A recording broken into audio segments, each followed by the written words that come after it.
महाशिवरात्रीनिमित्त उज्जैन, ओंकारेश्वर या 2 ज्योतिर्लिंगांचे दर्शन घ्यायचे आहे, तेही वीकेंडला 2 दिवसात। तर ट्रिप प्लॅनिंग साठी व्हिडिओ शेवटपर्यंत बघा आणि आत्ताच सेव्ह करा। 12 ज्योतिर्लिंगांपैकी उज्जैन हे 3ऱ्या क्रमांकाचे, तर ओंकारेश्वर हे 4थ्या क्रमांकाचे ज्योतिर्लिंग आहे।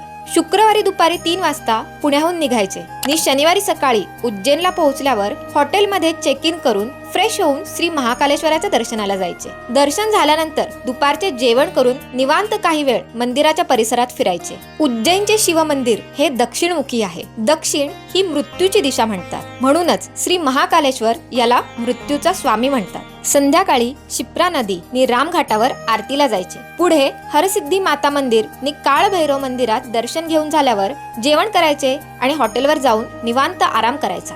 दुसऱ्या दिवशी सकाळी लवकर उठून हॉटेलमध्ये नाश्ता करून चेकआउट करायचं आणि ओंकारेश्वराच्या दिशेने जायचे। ओंकारेश्वराचे दर्शन घेऊन झाल्यावर ममलेश्वर मंदिराच्या दिशेने प्रस्थान करायचे। महादेवाचे दर्शन करून काही काळ नर्मदा नदीच्या घाटावर अगदी शांत बसायचे। त्यानंतर जेवण झाल्यावर वेळ असेल तर प्रसिद्ध अशा माहेश्वर साडी मार्केटमध्ये शॉपिंग करायची आणि दुपारी पुन्हा पुण्याच्या दिशेने परतीचा प्रवास सुरू करायचा। अशी ही 2 दिवसांची सहल आपल्यासाठी आयोजित केली आहे पुणे इज इमोशन या इंस्टाग्राम पेजने। तीही फक्त 6,999 रुपयांमध्ये। 20 फेब्रुवारी ते 22 फेब्रुवारी या कालावधीमध्ये आयोजित केलेल्या या सहलीच्या खर्चामध्ये बस प्रवास, 2 दिवसांचा नाश्ता, जेवण, लोकल ट्रान्सपोर्ट आणि राहण्याचा खर्च समाविष्ट केलेला आहे। सीट्स लिमिटेड आहेत, त्यामुळे स्क्रीनवर दिलेल्या नंबरवर आजच संपर्क करून आपली जागा कन्फर्म करा। अर्ली बुकिंग्स आणि ग्रुप बुकिंगवर डिस्काउंट सुद्धा आहे बरं का। उज्जैन, ओंकारेश्वर ही सहल दर महिन्याला आयोजित केली जाणार आहे। पुढील महिन्याच्या तारखा जाणून घेण्यासाठी